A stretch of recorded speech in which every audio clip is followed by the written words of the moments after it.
이번 책은 일론 머스크 상상한 대로 이루어지다. 짧지만 내용이 그득한 책입니다. 일론 머스크 하면 지금 바로 테슬라를 생각하는데요. 그는 1971년 남아프리카 공화국 프리토리아에서 태어났습니다. 남아공에서 고등학교를 마친 후 캐나다로 오는데요. 남아공은 원래 흑인들의 땅이었고 150년 넘게 흑인과 백인이 싸우고 있었는데 백인 남자는 18세가 되면 백인들의 정부를 지키는 군인이 된다고 하네요. 일론 머스크는 기회를 찾아서 어머니가 캐나다 시민권이 있었기 때문에 그 자식들도 시민권을 가질 수 있다는 법을 통과시킨 캐나다를 선택합니다. 부모님은 그가 어렸을 때 이혼을 했는데요. 아버지는 스스로 혼자서 공부하라고 한 푼도 줄 수 없다고 약속을 받고 그를 캐나다로 보냅니다. 부모가 이혼 후 아버지 밑에서 풍족하게 살았던 그가 1988년 캐나다로 와서 1년 동안 캐나다 곳곳을 돌아다니며 갖은 고생을 합니다. 그중 가장 힘든 일이 제재소 보일러 청소였는데요. 대신 시급이 2만 원 정도였기 때문에 일당이 세서 그 일을 했는데요. 몸을 보호하기 위해 두꺼운 옷을 입고 겨우 한 사람이 들어갈 수 있는 터널에서 그 찐득찐득한 그름을 부삽으로 뜯어내서 손수레에 싣고 나와야 되는 그런 일이었는데 그 터널 안이 뜨거워 30분 이상 그 안에 있으면 목숨을 잃을 수도 있는 일이었다고 하네요. 그렇게 힘들어서요. 월요일에 한 30명으로 시작하면요. 주말이면 머스크와 다른 두 사람만 남을 정도였다고 하네요. 그 고생을 하고 있을 때 어머니가 남동생과 여동생을 데리고 캐나다로 와서 네 식구가 모이게 되고 머스크는 퀸스 대학교 경영학과에 들어갑니다.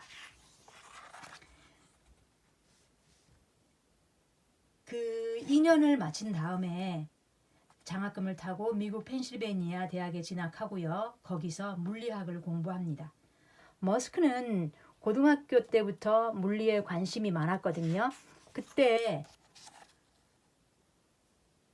그 태양열 발전에 대해 깊이 공부합니다. 또 논문과 책을 스캔하여 이것을 문자로 읽어드려 데이터화할 수 있는 과정을 연구합니다. 1934년 펜실베니아 대학을 졸업하고요. 슈퍼 축전기를 생산하는 회사의 연구원으로 일하고 비디오 게임 개발자로 일하기도 합니다.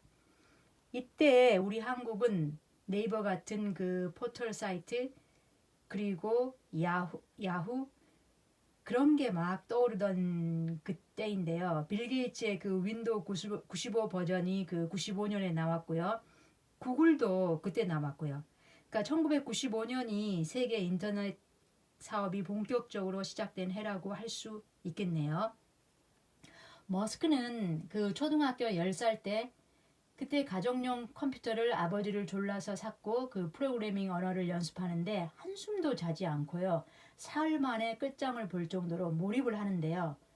이 머스크는요. 지금도 일벌레이지만 어렸을 때부터 책벌레로 집중을 하면 주위에서 무슨 일이 일어나도 대답도 안 해서 심지어 귀에 그 문제가 있나 하고 부모가 귀 수술까지 시키더라고요. 그리고 14살 때 그 프로그래밍을 짜서 컴퓨터 잡지에 싣고 처음으로 그 $500를 벌게 됩니다. 그리고 1995년 머스크는 남동생 킴벌과 앞으로 사람들이 사업을 시작할 때 인터넷을 통해 수익을 거둘 수 있는 시대가 왔다는 것을 깨닫고 그 글로벌 링크 인포메이션 네트워크를 차리는데요. 이때가 25세였고 허름한 사무실이었습니다. 그때 아버지가 두 아들을 위해 한 $28,000를 보냈고요. 그들은 그것으로 장비를 사고 나자 자금이 바닥나서 석 달 동안 이 사무실에서 먹고 자고 샤워는 가까이 있는 YWCA 화장실에서 해결하고 직원들에게는 출근해서 만약에 자기가 자고 있으면 미안해하지 말고 발로 툭툭 차서 깨워달라고 부탁까지 합니다. 그들의 첫 사업은 지금의 그 네이버 포털 사이트에서 그 서비스하고 있는 그런 일과 비슷한 거였는데요.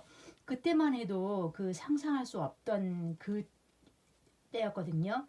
지금은 띠리리 치킨하고 네이버에 치면 무슨 전화번호, 지도, 거리뷰 이런 정보가 뜨잖아요. 알고 보면 그런 일이었습니다.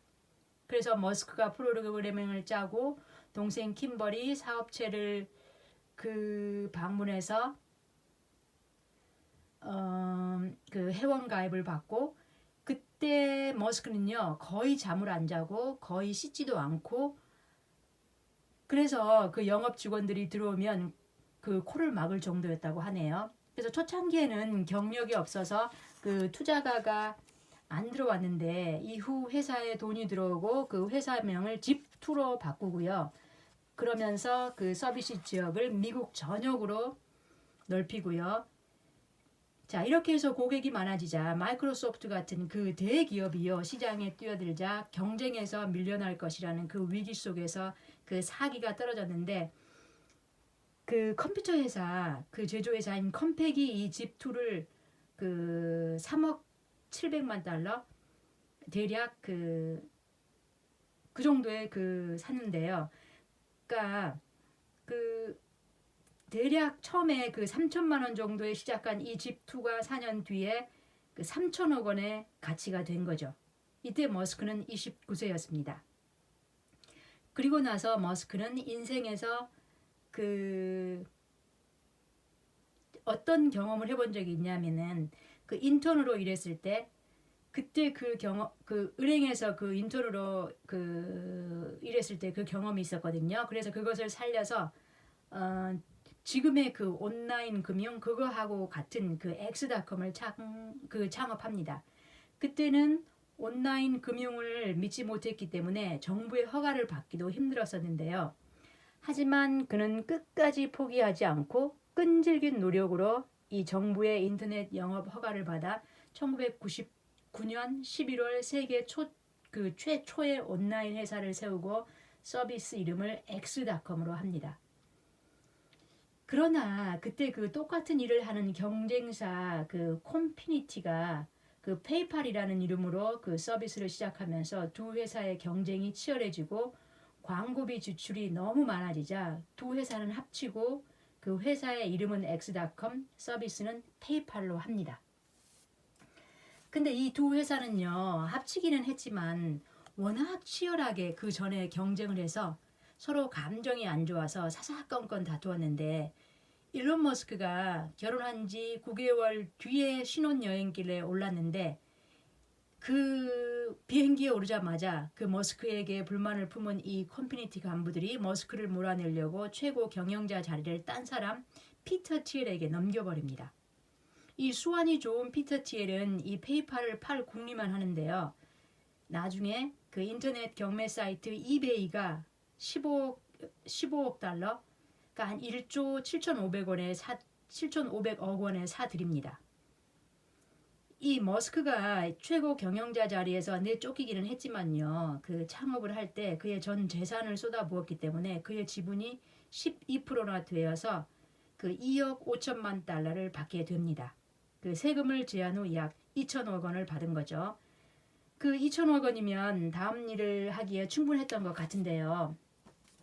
이 캘리포니아 실리콘밸리에서 로스앤젤레스로 이사를 한 다음에 새로운 사업을 막 시작하려고 하던 참이었습니다.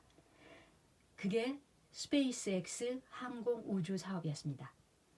머스크는 오래전부터 우주에 흥미가 있었는데요. 이 머스크는 우선 그 화성협회 회원을 만나고 그리고 그때 그 통 큰 후원금을 내고 또 연구 기지를 짓는데 한 1억 원 정도를 또 후원합니다. 그러나 이 나사는요 그때 화성에 사람을 보내는데 그 89년에 우리나라 돈 그 약 573조 원 이 정도가 그 필요하다는 계산을 하고 비용 때문에 그 정부가 포기했었거든요. 그래서 머스크는 일단 값싼 비용으로 만들기로 생각을 하고 2001년 그 로켓 전문가 짐 캔트럴과 이 대륙간 탄도 미사일을 그 사서 그것을 로켓으로 쓸 요량으로 러시아로 미사일을 사러 갑니다.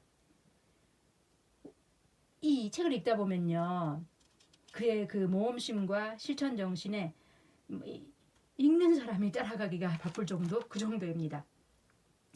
근데 그 앞에서 보면요, 그 머스크의 그 외할아버지와 외할머니가 소형 비행기를 타고, 그때는 항공 지도나 그 무선 통신기도 없던 그때였거든요. 그때 그냥 맨몸으로요 비행기를 몰고 아프리카를 넘어 그 북유럽, 오스트레일리아까지 그렇게 탐험과 모험을 즐겼다고 했었는데, 이 머스크의 거침없는 이 나아감이 그들을 능가하는 것 같습니다. 근데 그때요, 그 머스크가 러시아로 갔을 때 미사일 한 대에 그때 한 90억 원, 그 80만 달러 정도를 불러서요. 그럼 그 가격에 두 대를 달라 이렇게 흥정을 하거든요. 그러다 실패를 하고 돌아오는데, 이 소득 없이 돌아오던 그 비행기 안에서 우리가 직접 만들자. 큰 로켓 말고 소형으로. 와, 이렇게 해서요. 그 2002년 그 나사나 보잉 혹은 그 로키드사에서 일하다가 혹은 그 일하고 있는 그런 엔지니어 10명이 손을 맞잡고 스페이스 X를 탄생시킵니다. 그리고 최초의 로켓은 펠컨 1호로 이름을 짓습니다. 이는 그 스타워즈 밀레니엄 펠컨에서 따온 이름이었는데요. 그 영화에서 밀무역을 하는 그 펠컨은 그 은하계에서 가장 빠른 우주선이었죠. 그의 의지가 이 로켓 이름 속에서 보여진 거죠. 그리고 회사를 창업하고 16개월 만에 첫 로켓을 발사하겠다고 포문을 열었는데, 그러나 3차까지 실패를 하고, 또 그 와중에 테슬라의 첫 전기 자동차 그 로드스터마저 그 엄청난 그 속도로 돈만 빨아들이고 있고, 그리고 일과 가정이 파탄에 이릅니다. 그 머스크는요, 그 아내 저스틴과 사이에 그 시험관 시술로 낳은 아들 쌍둥이, 그리고 이어서 또 새 쌍둥이를 낳았거든요. 그런데 이때 바로 그 테슬라, 스페이스X, 그 다음에 가정, 이 세 가지 모두 포기할 수 없었는데 2008년 저스틴은 그 이혼 소송을 내고 떠나버립니다. 그러나 그 머스크가 잡았던 그 일정보다 5년이나 더 걸렸지만 펠컨 1호는 발사에 성공합니다. 6년 동안 이 스페이스X 이 직원 500명이 아무것도 없는 그 상태에서 그 모든 부품을 스스로 제작하여 이루어낸 결과로 그 4번 만에 성공한 것이었죠. 이 남태평양 그 화절런 섬에서 이 엔지니어들은 3년 동안 펠컨 1호 발사를 위해서 식구들과 헤어져 외롭게 낮에는 더위와 싸웠고 밤에는 벌레가 괴롭혔지만, 이 벤처기업이 해냈다는 것은 그 온 세계가 깜짝 놀란 거죠. 자, 그러나 그 이혼까지 이렇게 불행이 겹치고 또 돈도 떨어져서 친구들에게 손을 내밀고, 그런 상황에서 그때 나사가 스페이스X를 우주정거장에 12차례 화물 운반 업체로 꼽아서 16억 달러, 그 1조 8천억 원의 계약을 맺습니다.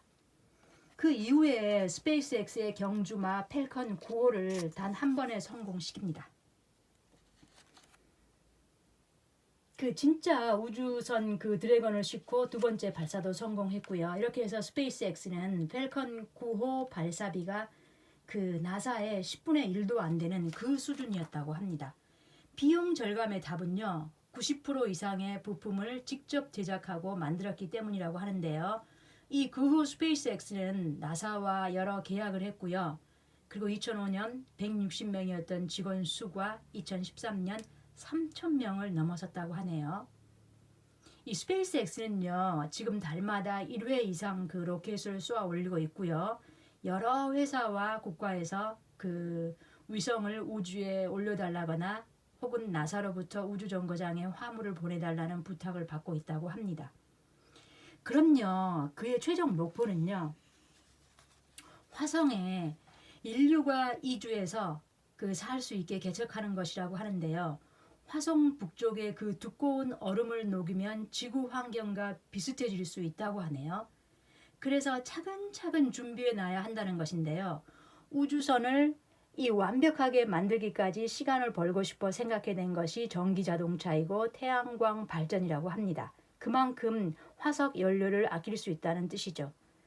그래서 머스크는요, 그 세 명의 그 사촌에게 태양에너지 시장을 그 검토해서 사업거리를 찾으라고 하면서 거기에서 또 솔라시티가 만들어집니다. 이 솔라시티는 미국에서 가장 큰 그 태양 전지판 그 설치 업체가 되거든요. 그래서 2016년 테슬라는 이 솔라시티를 약 2조 9천억 원에 사들입니다. 그리고 또 초고속 진공 열차 하이퍼루프 사업을 시작합니다. 2021년 사람이 탈 수 있게 하는 것이 목표인데요. 만약 그 서울역에서 부산까지 하이퍼루프를 가면 16분 만에 갈 수 있습니다. 그래서 2016년 그 두바이 도로 그 교통국과 두바이 아부다비가 건설에 합의했는데요. 자동차로 2시간 거리인데요. 하이퍼루프로 가면 12분이면 갈 수 있다고 하네요. 이 진공 열차는요, 그 튜브 속을 저압으로 하고 캡슐이 공기를 빨아들여 압축한 다음에 캡슐 아래쪽으로 품어 그 캡슐을 살짝 뜨게 하는 자기 부상의 원리로 함께 적용되는 것이고 시속 1207km로 이 태양 에너지에 의해서 움직인다고 합니다. 이 어려서요, 하루에 책을 10시간 이상이나 읽었고요.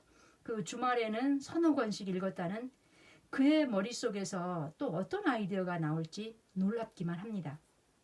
이 마지막으로 테슬라의 탄생 스토리를 살펴보면요. 사실 이 일론 머스크 이전에 전기 자동차를 만들고자 했던 그 두 사람이 있는데 스트라우벨과 에버하드입니다.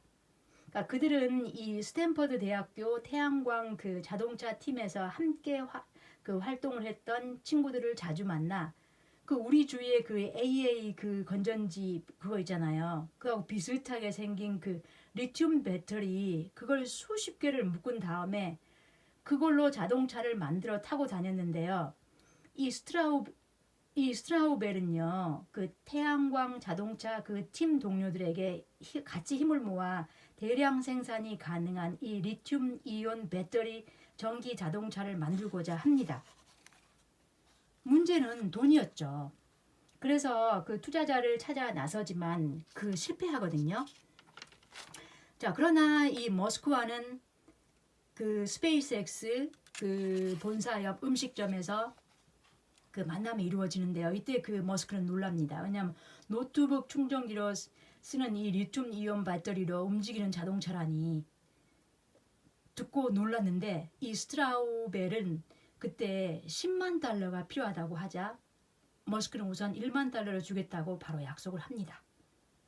이 스트라우벨은요, 그 지금도 테슬라에 있다고 하는데요. 그런데 그들이 모르는 또 두 인물, 그 두 인물이 있는데 그게 마틴 에버하드와 마크 타페닝도 같은 아이디어를 그 2003년 테슬라 모터스를 창업합니다. 이 테슬라라는 이름은요, 그 19세기 물리학자이자 전기공학자인 니콜라 테슬라의 이름에서 따왔는데 이 전기 모터로 굴러가는 이 아이디어가 그에게서 나왔기에 그의 업적을 기리자는 거였습니다. 이 두 사람 역시 이 머스크의 화성협회 연설을 듣고 그는 보통 사람이 아니다. 그는 이 보통 사람과 다르다. 이것을 알고 그를 찾아온 것이었습니다. 그 머스크는 그 자리에서요, 투자를 결정하고 그 73억 원 정도를 투자하고요. 그때 최대 주주이자 회장이 된 것입니다. 그리고 이 에버하드는 최고 경영자 자리에, 그리고 스트라우벨은 그 최고 기술자 자리에 앉히는 거죠. 그 머스크는요, 투자를 받아오는데요. 그 이름만 들어도 굵직합니다. 그 구글의 공동 창업자 세르게이 브린과 레리 페이지, 그 다음에 이베이 사장 제프리 스콜, 그 다음에 독일의 다임노와 파나소닉, 이렇게요. 자, 이 일은 이렇게 2004년 그때 시작이 되었거든요. 그럼 오늘 유튜브로 올리는 이 12월 24일 2020년 세계 전기차 생산 1위의 자동차 테슬라는 업체 1위가 된 거고요. 자, 그러면 바로 이 일론 머스크의 상상력 그 다음은 어디로 뻗어나갈지 궁금하기만 합니다. 네, 여기까지 들어주셔서 고맙습니다. 고맙습니다.